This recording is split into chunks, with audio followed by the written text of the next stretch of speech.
All right, like promised, this is our AMA. I'm Faye D'Souza. Thank you for joining us.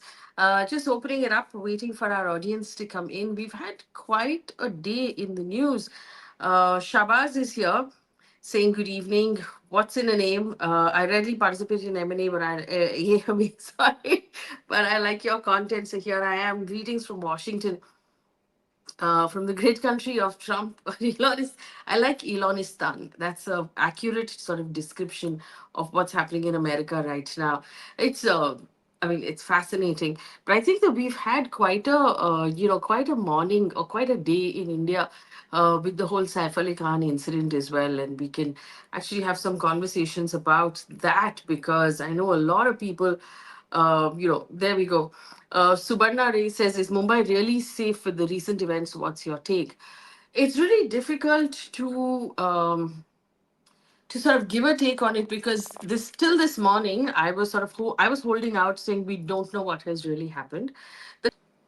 Ratan Tata, who is somebody who calls himself Ratan Tata, says 18% GST if you're not audible.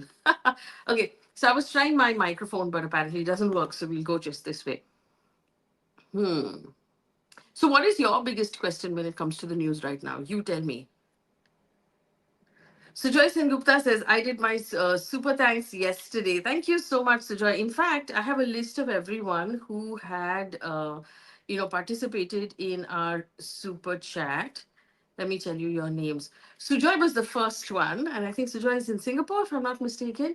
There was Karthik Chakravarti. Thank you, Karthik. Aman Peshawari twice. Shortcast over coffee, who said, can you be in my podcast? There was Harish.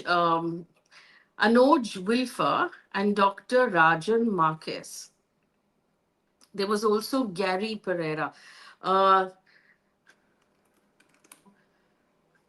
Thank you, all of you, for being so kind and participating in our super chat, which is why we're doing an EMA today. Yay! So thank you for joining us. Rahul Kumar, 8th Pay Commission has been formed. So obviously they're going to relook at government salaries one more time. And here's I don't have anything against relooking at government salaries because if you want government officers to be adequately motivated, um, then you're going to have to relook at those salaries on a regular basis. But I think also we do know that a lot of government positions are understaffed, and positions like teachers, doctors, nurses, and so they should really look at those positions and fill out those positions so that the people currently in those in those sectors are not getting crushed by the workload.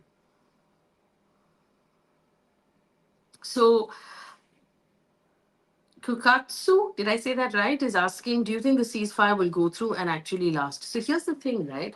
Um, so I have mixed feelings about this ceasefire. On one hand, I'm just grateful if it stops the violence. I'm just grateful that the violence will stop because I think all of us were really suffering through that violence. But really, the people of Gaza, no one should have to go through what they've gone through, and for this long. It's been 15 months.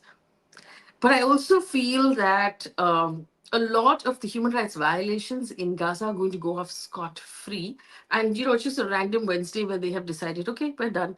We're done sort of drawing blood and our bloodthirst is over, so we can just move on with our day. And I feel that there's a little bit of, there's a lack of acknowledgement of the kind of pain that has been drawn on the people of Gaza. And there's a part of me that wants larger accountability. But I don't know the answer whether or not the ceasefire will go through. I really hope it does. I really hope the violence stops because I don't think we can handle it anymore. Oh, so Joy says he's from Switzerland and not from Singapore. How much impact do independent journalists still practice on old school of journalism have in India?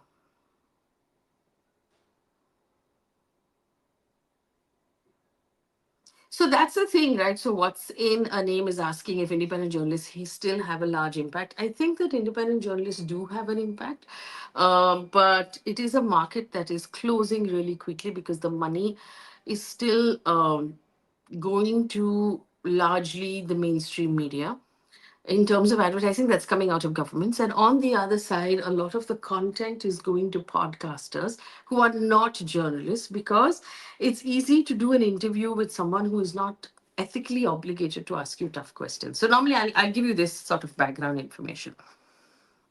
When a journalist who follows the old school code of journalism does an interview, um, we don't give out questions beforehand. So we'll tell the person we're interviewing, these are the broad strokes areas that we will question you about. But there is no questions that are handed over beforehand. We're also ethically obligated to cross question, to ask tough questions of whoever we are interviewing. Um, and especially, I mean, especially when there is public accountability. And then we don't give the edit or the edited version to the person we have interviewed to cut things out before it goes on air. Now, there's a difference, obviously, if you are interviewing a celebrity or someone who doesn't have public accountability. Now, who has public accountability? Anybody who holds a position in government, whether that is a politician or an IAS officer, a cop, a lawyer, somebody who holds a position in government has public accountability because they're getting paid out of taxpayer money. So that person has to be asked tough questions. Also, someone who is in power, so people who run big businesses, who can make decisions that affect the lives of millions, they have to be asked tough questions. It not necessarily fit into a context of when you're interviewing a celebrity. So I feel like a lot of people now prefer to be interviewed by podcasters or by social media influencers because there's no obligation there to be asked to answer tough questions. You can actually decide what sort of questions you want to answer. You can actually do conversations like Rahul Gandhi did over food as to what you like to eat and who cooks for you and stuff like that instead of actually answering tough questions about what you believe in and what your ideas are. Okay, next question. Aman, hi, thanks for joining us. Shreya Rishi, I have this one question. Journalists and politicians who have never been to war zones have strong opinions on the situation. Is that correct? I don't think anybody. So, see, I don't think it stops anyone from having an opinion. People have opinions all over the world without actually visiting that area. But if you're making a report about it, you have to be clear to your audience that you have not visited personally. Uh, Pretending that you know something you don't know, that's a dangerous thing, in my opinion. When can we expect BMC elections? I don't know. It's, you see, BMC elections have to be called by the chief minister. They have not been called for over 2 years. But let's fingers crossed it'll happen soon. Kanish Singh, will you be doing studio in-person interviews, or is it necessary expensive? Okay. Kanish, thanks so much for your feedback. We do studio in person interviews for our podcast. It's expensive. So we do it only in that space. I don't do them for news right now because you need to hire a studio, you need to pay for the crew, you need to, there's an expense involved. Uh, we'll work on making the Beetroot app more prompt. But right now, what we do instead is try and verify as much as possible before we write it. What do you have to say about Hindenburg closing? Do you think SEBI chief and government is a catalyst? So, see, I don't think, based on the statement that's been put out by Hindenburg, let me just look for that statement for you.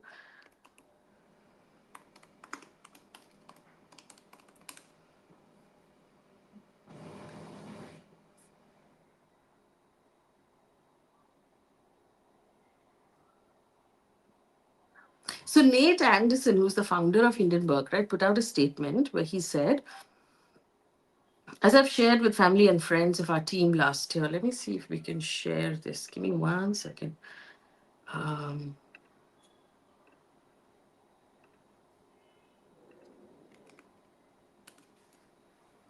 Let me see if I can put this up on the screen, right? So this is the statement that he has put out. And this is Nate Anderson, who's the founder, who said, I've shared with family and friends, I've made a decision to disband Hindenburg Research. The plan has been to wind up after we finished our pipeline of ideas. And as of the last Ponzi cases we've completed, sharing that with the regulators, that day is today.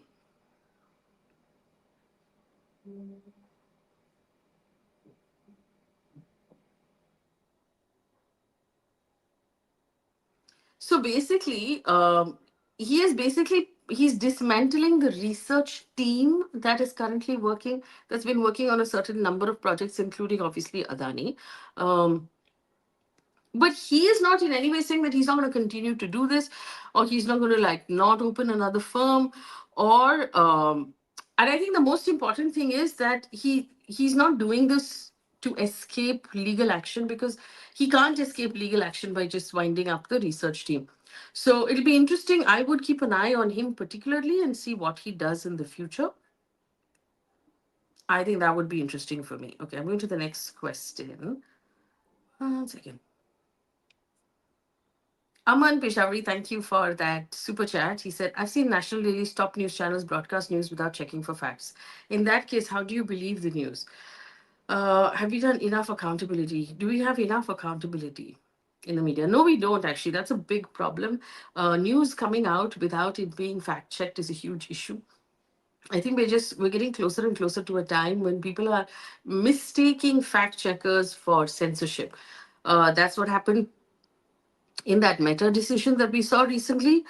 And I think that that's a huge challenge going forward. In India, it's a massive challenge because of the media and the way the media is being run right now, and the motives behind the way media is being run. Karthik Chakravarti, hey, welcome back. I can see a lot of people are dying at 20s due to heart attack. Not many people or government are taking it. So actually, this is a question that keeps coming up. People are asking, is it because of COVID? Is it because of the vaccine? Is there another reason? The truth is, Karthik, that no one's doing the research to actually find out. So we don't know the answer because no one's asking the question. Someone needs to commission that research, that each and every case is looked into and a pattern is observed, which right now you're absolutely right about the fact that government is not taking it seriously. No one is taking it seriously. Rishikesh, why do Mumbai roads remain in poor condition? Despite repeated promises of civic authorities as citizens, we've normalized substandard infrastructure by lowering our expectations. Absolutely. I mean, look at how right now in the city of Mumbai, and I say this as a tax-paying citizen who lives in this city, every single road and bylane is dug up to a point where you can't use it. It's just mud and dust everywhere. I mean, there's no logic to what these guys are doing. What are they fixing? There has to be some plan, right? How can every single street be dug up at the same time? What kind of money are we talking about? It really goads me that we are having right now a severe pollution problem in the city of Mumbai. And when you dig up every street and just leave dust lying around, every vehicle that travels on that street then throws up more dust into the air. I mean, it's unbelievable. It's effectively poison, but nobody's asking the question. Everybody seems to be just going about their day like it's nothing. Same thing with Delhi. People are just going about their day like nothing has happened. It's just astounding. Share Rishi, can journalists more talk about rich poor gap in the country? Yeah, they should though. Um, I mean, it's no secret that India's gap, the income inequality is what it's called technically. The gap between the rich and the poor is just getting wider and wider. And remember, we were talking about this yesterday. There's data to tell us that several years ago, the government of India cut corporate taxes to 25%. From 35% down to 25%. It's a massive jump. The profits went through the roof, and the idea was they will take all these profits and invest in larger capacity. So if there's a factory that's making 10 bolts, they will now make 15 bolts. And so they'll put up that extra capacity and they'll create those jobs and they'll make that investment. It didn't happen. What happened instead is that they kept those profits. They showed massive profits. Their stocks soared through the roof, and everybody who held those stocks made a lot of money. Who are the people who hold stocks in India? Rich people, mostly. There is a long tail of regular middle class people who hold stocks, but not that kind of money. So what happened is that the rich have just been simply getting richer and richer and richer, and the poor, the gap is just drastic. Now remember, we also have a government that tells us regularly that it's handing over free food to a large number of citizens. If people were not desperately poor, why do they need that free food? And there's something there that's not being addressed, and that for me is a serious problem. What's the name? Faye, thanks for answering my question. How do you pay your bills? Is it from your savings? Dude, I blew through my savings in the first couple of years of leaving television, which is 2019. And I done one massive disservice. I was just like spending a lot of my savings. what I do now is, and I'll tell you, I'll break it up for you. I'll tell you where we make our money from. So on Instagram, we have a really strong Instagram page that has 100 million views per month. So we do a fair amount of brand work on Instagram where we collaborate with brands, but only with brands that have a message that matches our message. So for example, if a brand like an Ariel or a Dove is doing something that is about women's empowerment, we will collaborate with them on that message. So I don't endorse products on my Instagram. I'll not say this is a good shampoo, you should use it, because as a journalist, I cannot do that. But we will then collaborate on messaging if it suits our messaging and our beliefs also.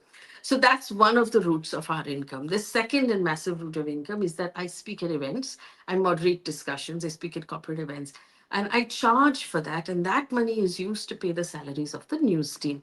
The third route is where we are right now, which is YouTube, which is also one of the reasons why we started our podcast, in order to broad base the content into content that's not entirely fundamentally news, because it draws a larger audience as well.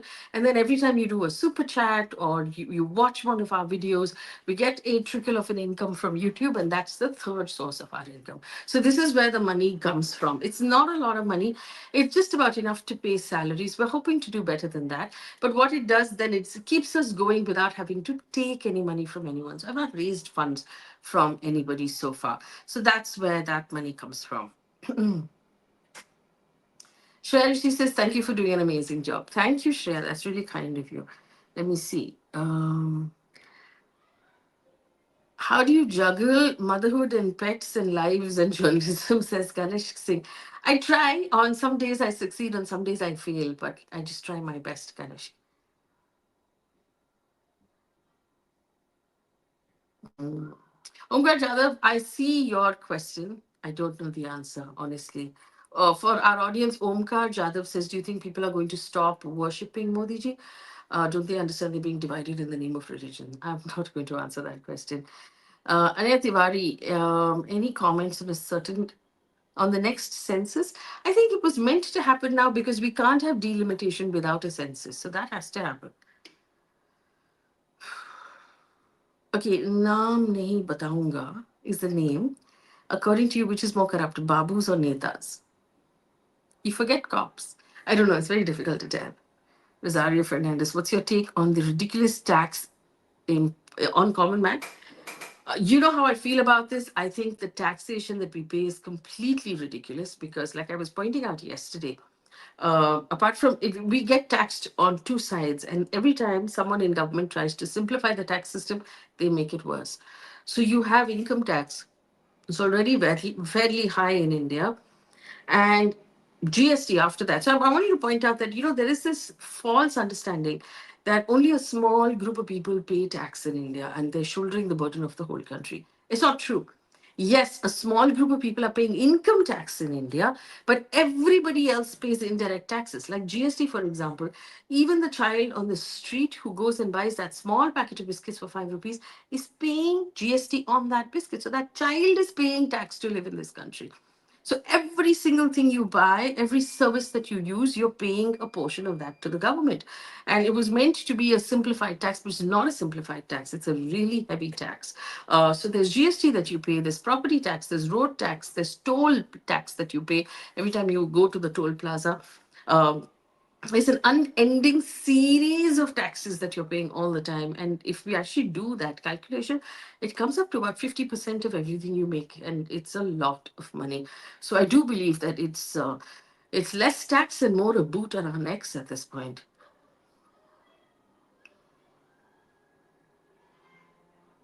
So Shamit says, could you join the Alliance of Independent Journalists like the News Minute and News Laundry? So News Minute and News Laundry and my team and a bunch of us are part of Digi Publishers, which is an association of digital publishers. We band together so that we can help each other out in times of crisis. But in terms of actual an it's more of an allyship there for them that worked out for them. There. And I think they do amazing work. I'm a huge fan of News Minute and of News Laundry. Saji says, what do you think the film world is going The Indian cinema Bombay film industry ran a theme song. Okay, I don't really know the answer to that question. Sujoy, thank you again from for that super chat. I really appreciate it. What's in a name has given us $10. He says, I no longer use social media, so I cannot support you on Instagram, so I support you here. Your long form interviews are a rare treat. Thank you so much. I really appreciate that. So, all of the money that you give us in super chat, guys, goes towards supporting the team and paying salaries. Um, Let me see. Hmm. Okay, Jay Krishna Balaji, do you think Democrats have been supporting Congress all these years? Every time before the start of Lok Sabha session, Biden administration sues Adani Group.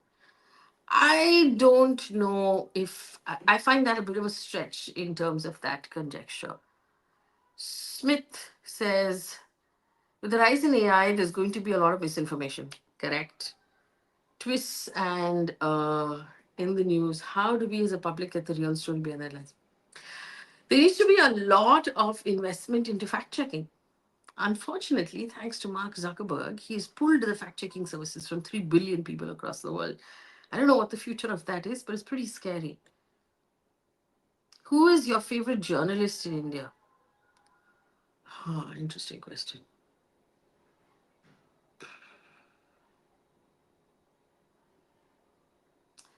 Pranay Roy?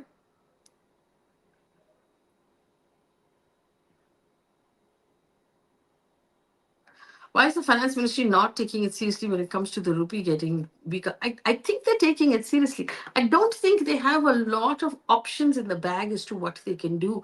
So normally what happens is when, so the rupee, the dollar is getting more powerful because of moves that Trump is making, and the fact that he starts on Monday. The rupee is getting devalued, as are all of the other currencies in the world. When that happens, a government can shore up its own currency by buying dollars. Um,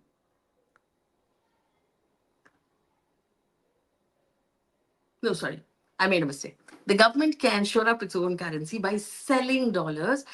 So basically, you flood your domestic market with dollars, and that brings the price of the dollar down, correct? Because you increase the supply, and the demand goes down, and the price goes down. But what has happened is because we've done this so much in the recent past, we've actually depleted through our reserves and we don't have as much in the lockers as we would like to. We have as much as we should. We don't have as much as we would like to. So there isn't enough money in reserves to be able to flood our domestic market with dollars and to cool off those prices. So the finance ministry, I believe, is taking it seriously, but they don't have enough options as to what they can do. Massive traffic congestion. Can congestion pricing? I don't know what congestion pricing would be, but I do want to point out this one thing, right? And I don't know how many people are considering it. You know, in this whole 90-hour work week that Mr. L&T sprung on all of us, the other thing that I think is really interesting is when we say go to office, and these many hours in the office, we should also consider the travel time. In any city right now, it takes 2 hours, 3 hours spent on the road traveling to and from office. It is that should also be considered in your work timing. So your boss who is saying that, oh, you need to be working these many hours, you should say, yes, but I'm spending 3 hours in traffic, and you should deduct those 3 hours from the time that I spent at work, because it is only when these extremely rich and powerful people who run these big companies put pressure on government to improve the situation on the road, only then we will have some sort of improvement. I mean, consider it, right? Consider the worst traffic congested cities in our country. Delhi NCR, right? Gurgaon, where all of these big companies are right now with their shiny glass buildings. Bangalore, that whole area that you have to get to go, you know, the whole Whitefield sort of area that you have to work in any of these offices. There's one road leading in and out of it, and it goes to KR Puram. It's unbelievable. And then there is obviously Mumbai, which is, you know, sort of like log jammed on a daily basis. But look at the kind of money and the kind of corporates who function and do business in these cities. Why aren't they demanding better for their employees? They're constantly demanding more for the employees, from the employees. Why aren't they demanding more from the government? Because they're also paying taxes. Their employee welfare is at stake at this point, but nobody has the guts to say anything. because they don't want their crores and crores of rupees to become fewer crores and crores of rupees. They don't want to get into the face of the government and ask for anything. So instead, crush the smaller guy, right? Keep asking for more and more from the employee. I mean, it's unbelievable. Sorry, that was a rant, but this is an AMA, so rants are allowed. Let me see, who do we have next? Moise Gilani says we're on the same path as the US, appeasing corporate giants with tax cuts, skyrocketing insurance premium. Yeah, I guess so. I mean,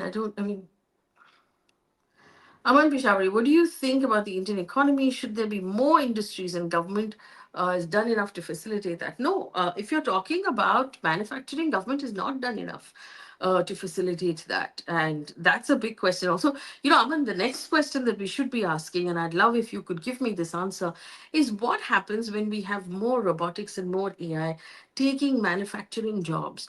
Where will all of those workers go? And I know that you run factories, so let me know what you think. Whoa, there's one big one here. Rumi Shroff has given us 1,000 rupees.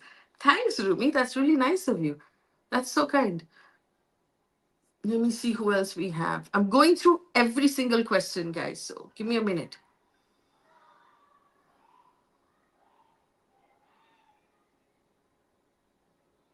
Kunal Jain says, do you think we will finally have a census? See, this government had a timeline, right? When they went into the elections, the timeline was first census has to happen, then delimitation has to happen, then they will change the way we vote because the north will get more constituencies seats and the south will get fewer seats. And then after that, only can we consider women's reservation. So they had put down this very strict timeline. The first thing in that is the census. So I'm hoping it does happen. Jai Krishna Balaji, what's your opinion on cryptocurrency? I don't know. All of the traditional experts said cryptocurrency was not to be trusted. But it seems like it's paid off for those people who hung on to it for this long. So genuinely, I don't know what to believe because traditionally, traditional investment experts will tell you not to trust it because it could be gone tomorrow. But apparently, I think now it's here to stay. Thanks, Pradeepan. I appreciate that. So, Joyce, do you see a sustainable future on platforms like YouTube? So here's the thing, right? One of the things that broke my heart is when Meta turned around and said it's dismantling fact checking across its entire platform. That is WhatsApp, Facebook, which nobody really uses anymore, but Instagram, Threads, which nobody uses either. So WhatsApp and Instagram, I feel, are the big threats here. And this is how it normally happens, right? If there is a post that has gone up that is suspect, the algorithm picks it out. And then it gets taken down and gets put into a pipeline where it gets sent to a third party fact checker. That third party fact checker, who is on contract, so is not an employee of Facebook, but on contract to do fact checking as a freelancer for Facebook. So there are organizations all over the world who do this. They will sit and manually fact check that post or that video. It's normally an AI generated video. So they will do the forensic analysis of the video, of the photograph, and they fact check it. Then, based on whatever the outcome of the fact checking is, the post is either taken down or restored on the platform. What Mark Zuckerberg has done is that he has dismantled this entire process and he's instead said he will replace it with community notes, which is what X or Twitter is using. Now, what is community notes? Basically, there's a post that's of a suspect that it's not factual. It allows the community of readers to fact check, like a crowdsourcing Wikipedia sort of way, and add either context or add fact check to it. Now, the challenge with this is that facts cannot be crowdsourced. Facts are facts, they have to be verified. So, what's going to happen is, and I just want you to imagine on a Facebook, which already happens, or someone writes a post saying there's been a crime of this nature, but somebody from one community has murdered somebody, a small girl from another community. This has happened in India where this has been lies that have come out, and there have been some truths as well. Now, you can game that system by making 1,500 people click on it saying this is true, this is true, this is true. So now you've gamed the fact checking system or the verification system, which means that it will now be allowed in, on social media. It could cause a riot. it could have a real world consequence. And I find that to be really scary. And the fact that someone like Mark Zuckerberg, who is already as wealthy and rich as he is and powerful as he is, wants to get closer to Trump and is willing to sacrifice all ethics to do it, makes me actually worry about this entire system. Also, what has happened is that these platforms, which is Google, all meta platforms, and X, are now so powerful. They are more powerful than any one government in any one country. So even if, like for me, for example, you say, okay, I'm going to launch my own app and you can read the news on the app. Very few people are really in the mood to download a new platform. They all want you to be on the platform that they already use, which is either Instagram or Facebook or YouTube, which means that every content creator in the world is at the mercy of these big names. And that is another question as well. So Joy, that's where we are. Rahul Kumar, you should visit Kumbh Mela and interview the devotees. Good suggestion. Thank you, Rahul. Shashikant Kiri, but to be fair, I think there are already enough Indian journalists from mainstream media at the Kumbh Mela. Shashikant Giri, what's your take on our welfare scheme for resource purposes? I don't really understand. Could you give me some clarity on that question?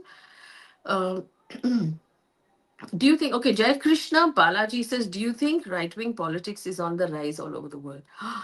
Yes, it's massive, right? And we'll do a separate video, and give me a thumbs up if you feel that this is a video we should do.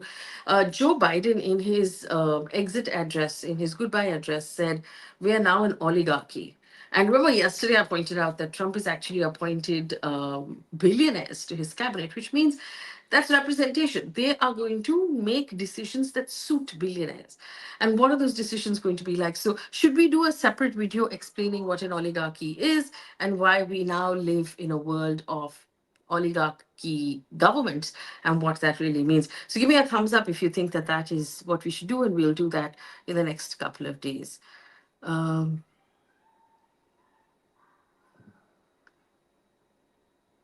Kanish says, can we turn journalism from a cost center to a profit driven venture? I think that will happen when people are willing to pay subscriptions. Right now, for the internet, especially in India, subscriptions are not very reliable, and that's the problem. Joshua, what do you tell about FM Sitaraman during her term? Currency is really depreciated. Yeah, so it's many factors why currency is depreciating, but there are a lot of problems in the economy right now that need to be tackled, Joshua.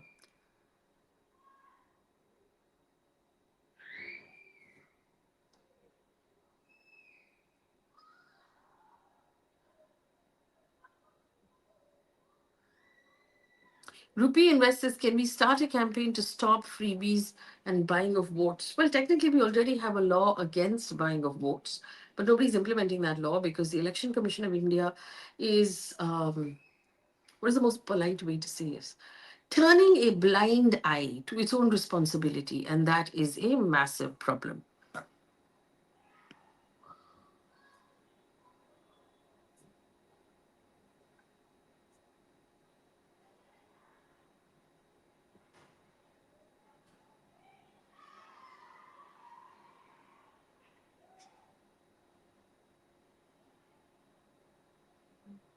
So we are at Tarika Sai Mohan, who says, big fan of your work, love watching the podcast. They're inspiring. One of my biggest dreams is to be on your podcast one day. Wow.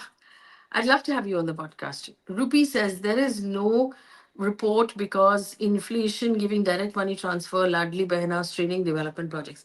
So there have been some reports. In fact, I have to tell you this. So when Ladli Behna project was launched in Maharashtra, Nitin Gadkari, who's with the BJP, was in Nagpur speaking to a group of business people, and he said, I can't promise to do anything to help you because all of the money is going towards this one project. So yes, there've been actually confirmation from inside of government that these projects are hurting.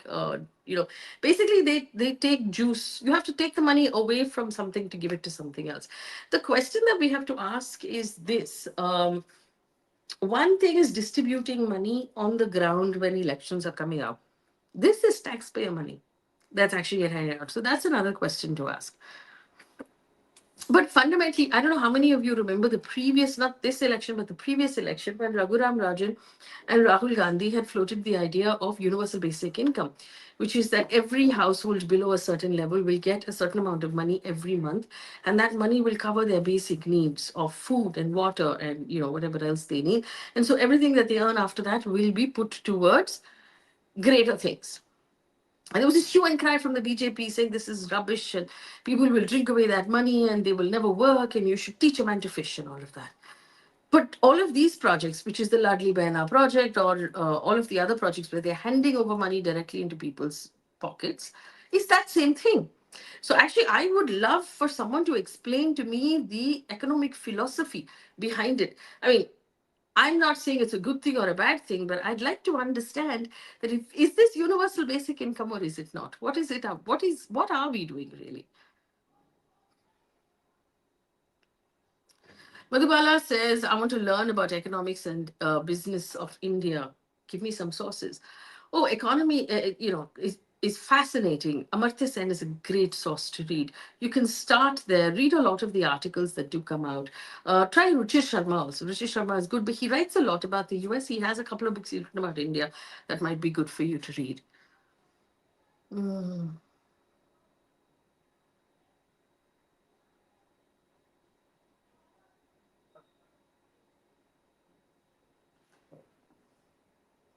Telson says, isn't one nation, one election a very, very real possibility? Is there anything else the opposition can do to? So I have a different point of view on whether or not it's a real possibility. It can't happen. So if you actually look at one nation, one election, at the actual bill that they have written, and it runs into hundreds of pages, but effectively what it suggests is this. So let's assume there is a government, a state government that is running for 5 years, because every government has a 5 year term.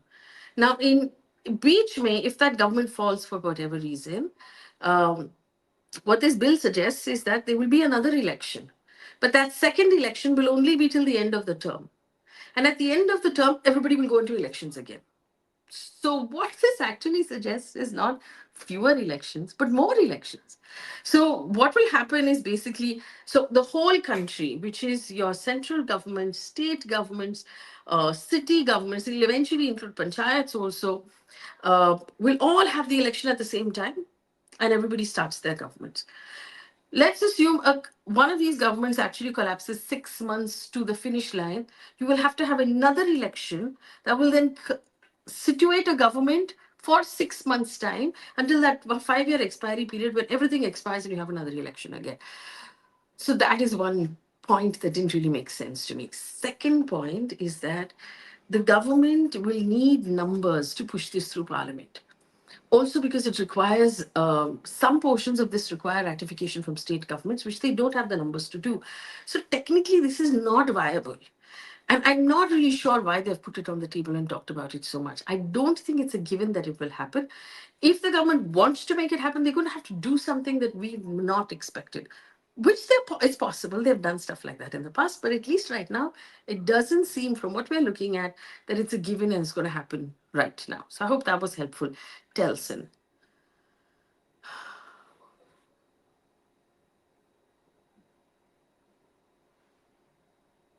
Ridhima says, as a young voter, I've had to move to NCR to work. I want to understand the role that journalism can play to pave way for serious talks about migration.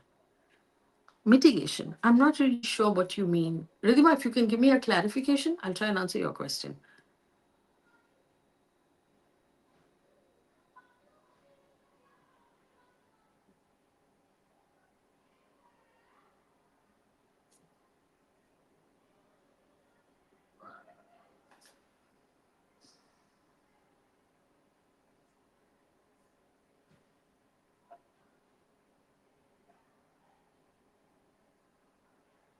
Okay, Pranav says, as a student graduating in 2025 as an AI engineer, will you recommend India or looking abroad for opportunities? As everybody, including those who I know, say India is a mess. So see, actually, Pranav, so this is a conversation I've been having with a lot of people. I think it's a trade-off. There are some great things about living overseas, and there are some great things about living in India. Depends on what suits you. Yes, AI in the air race, India is very far behind. My understanding, and I don't really understand this, so I'm going to be honest about it. But what I'm being told is that we are applying, but we're not really designing in India when it comes to AI. And so we're falling back. So maybe you'll have better opportunities overseas. Like I said, there's better quality of life, better work timings, and things like that. But in India, you have family, you have a base, everything you know is in India. Um, you have a lot of help, you have a lot of support. So that, I mean, it's a toss up, right? It's how we make all the decisions of our life. I don't think there's any one answer to it.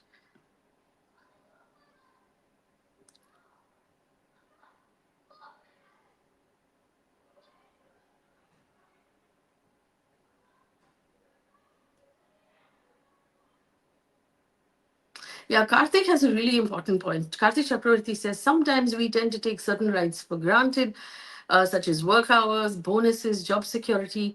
It's important to remember that these benefits were achieved through labor unions. Absolutely. You know, it's even more important to remember that the person who actually fought for these benefits initially was Dr. B.R. Ambedkar during the British rule, or what we should technically call the illegal occupation, Britain's illegal occupation of India. During that time, Dr. B.R. Ambedkar fought for Sundays off, for 8 hour work timings, for breaks, for lunch breaks. So he started that movement of labor laws in India, and then it's been, moved further and further.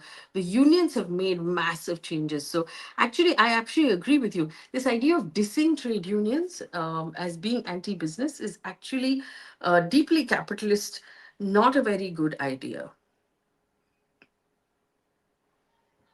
Kunal Jain wants to recommend a book, Disaster Nationalism by Richard Seymour, to understand the rise of right wing populism. Okay, that's interesting. I'll take a look at that. Aman says the question is not supposed to be right versus left. I feel we need a balance here to promote business and capitalism and keep them accountable for the treatment of workers. I agree with you. Oh, Harry says, does Trump taking over US presidency have any effect over social media moderation? Yes, it's already happened. So we do know that Elon Musk bought Twitter and turned it inside out because he felt that there were voices that were being censored on Twitter. And these are right wing voices that normally post nonsense, right? And they want to be able to post nonsense. And on the other hand, now Mark Zuckerberg has joined in and said, yeah, yeah, yeah, we will also like basically allow people to post whatever they want. So that's already happened, Harry. Ansel Neto says, should NRIs bother investing in India? You will lose money if you want to get your money outside in exchange rate, depending on NRI. Oh my God, Ansel Neto, NRIs should 100% invest in India. Let me tell you why. Because when you take your dollar and send it back home, it becomes 86 rupees, which is so good. So you buy 86 rupees, you put it in your investment. Right now, Indian interest rates are higher than anywhere else, mostly anywhere else in the West. I mean, what are your interest rates for an investment, for a fixed deposit type of investment in the US? 1, 2%, 3%. Here we're talking upwards of 6 or 7%, right? Plus, if you look at our stock market, it is going banging because, yes, I accept that there's a lot of like underhanded nonsense happening in our stock market, but that underhanded nonsense is working to move it upwards. So it's whether or not you agree with the underhanded nonsense, the stock market is going up. Now, we've had maybe in the last month a beating because of the dollar, and I've given you all of these in a different video. But on the longer term, India's investments perform much better than the rest of the world. And it's not like there are a lot of very strong fundamentals. India's not disappearing tomorrow. We've got great, we're working very hard. We've got a large number of people in our workspace who are working. Corporates are doing really well, like I pointed out. We have a government that works to make corporates more comfortable. So you do have a sort of commitment that corporates will continue to make a profit, which means the stock market will continue to do well. Should you invest in India as an NRI? 100% yes. There is no gray area there at all. But I mean, ask your investment advisor also before you make that decision. But that's what I think.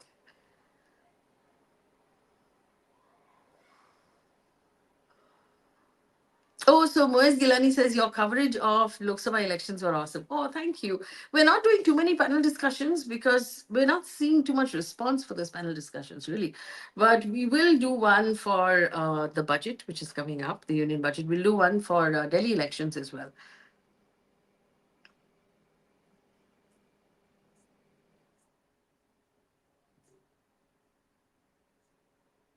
Oh, yeah, I missed the point where I was. Okay.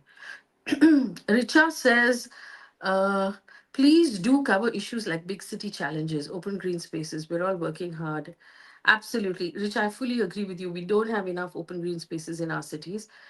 Manali Banerjee, good evening. Will it be possible for you to get one of your assistants to interview you on a show? That sounds like a rigged show.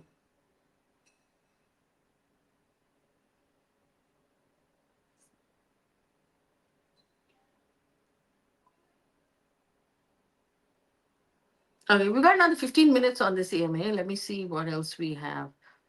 Let me answer some questions from people I have not answered so far.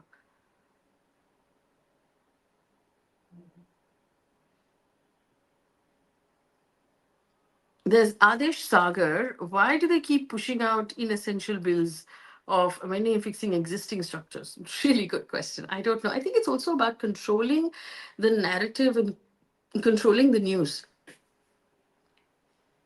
Haha, Ishan Tripathi, do you prefer U2 or Coldplay? U2 first, Coldplay second. But I do want to tell you, I don't have Coldplay tickets. I tried to book them like a normal person, stood in line at the virtual book my show, but I couldn't get it. So I'm not going to Coldplay. AI in journalism, boon or bane, says Kanish. Okay, so here's the thing. AI will be used to write headlines, to copy check, to design pages, to design shows, to edit, lots of those things. But what's also going to happen is that AI, because it's being fed all of this information, the database will be able to generate a completely fake page of Washington Post that looks exactly like Washington Post or New York Times or Times of India or Deccan Herald, and you will not be able to tell the difference. And it will put out news that sounds real because, like, the base of it will be actual real news, but the actual final thing will be fake. It'll become more and more difficult to detect. That is the real challenge with AI.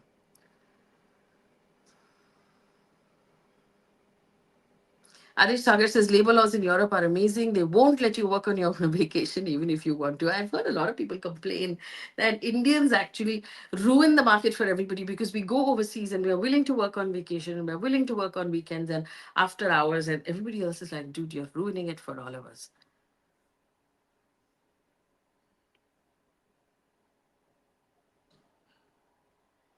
Jai Krishna Balaji, thank you so much for joining in. Let me see. Nathan, please do a program about the success story of Tamil Nadu. Okay, Nathan, that's a good idea.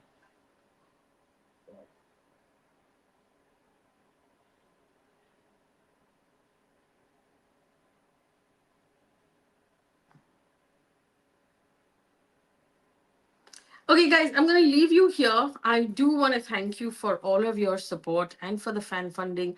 Again, Rumi Shroff, thank you. What's in the name? Sujoy Sen Gupta, Aman Peshawari, thank you for your support. It's been amazing. We're going to continue, maybe work on the oligarchy story and a couple of other stories over the days to come. But it's been amazing to hang out with you guys today. Thank you so much for all the love. Hang in there. Have a nice day.